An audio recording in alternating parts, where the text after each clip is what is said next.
हाँ, हमारी बदकिस्मती इसमें ये है कि बीच में छुट्टियाँ हैं और जनवरी का महीना जो है छुट्टियाँ वेरी मच होपफुल कि जैन एंडिंग, फ़ैब एंडिंग या फ़ैब में या मार्च में इंशाल्लाह हम महराज साहब को बाहर देखेंगे। मेरा नाम एडवोकेट मुदस्सिर है। मैं आम आदमी पार्टी की तरफ से डिस्ट्रिक्ट प्रेज़िडेंट डोडा लीगल सेल का हूँ।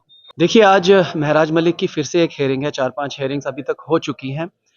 लोग बहुत ज़्यादा पुरुम्मीद हैं कि आज महराज साहब जो है छूट जाने चाहिए।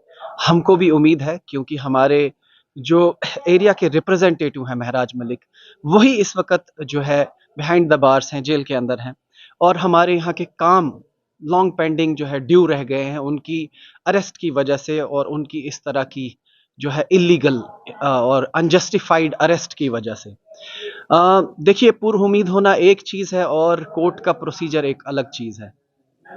लोग हर तारीख पे ये उम्मीद लगा लेते हैं कि इस तारीख पे तो महराज साहब ज़रूर बाहर आ जाएँगे। लेकिन बीइंग एन एडवोकेट जहाँ तक मुझे पता है और जो ड्यू प्रोसीजर होता है वो कोर्ट्स को फॉलो ज़रूर करना होता है। क्योंकि MLA is not an exception in the eyes of law. तो कानून की नज़र में एमएलए कोई एक्सेप्शन नहीं है, उसको जो है बेटर ट्रीट नहीं किया जा सकता है और ना ही कम ट्रीट किया जा सकता है। कानून की नज़र में सबूत के बिना पे ही चलता है और जो ये एमएलए साहब का जो डॉसियर था, ये 18 पेज 18 एफआईआर्स थी इसमें।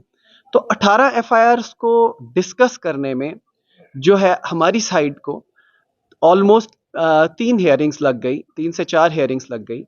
तो इसी तरह से जो अब दूसरी साइड है उनको भी उसके रिबटल के लिए टाइम दिया गया है।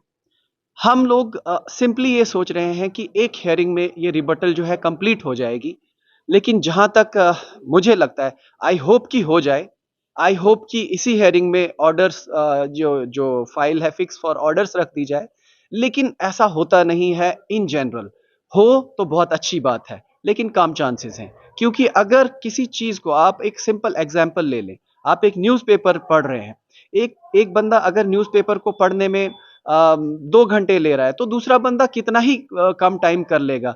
10 मिनट में तो नहीं पढ़ पाएगा अगर किसी ने 2 घंटे में पढ़ा तो। इसी तरह से अगर एक साइड ने कुछ हियरिंग्स इसमें ली, इसी तरह से दूसरी साइड को भी कुछ हियरिंग्स तो लगेंगी उसको रिबटल करने में और उस पे अपनी सारी जो है लीगैलिटीज़ देने में है, जजमेंट्स देने में थोड़ा टाइम तो लगेगा। उसके बाद वो रिज़र्व्ड फॉर ऑर्डर्स होगा।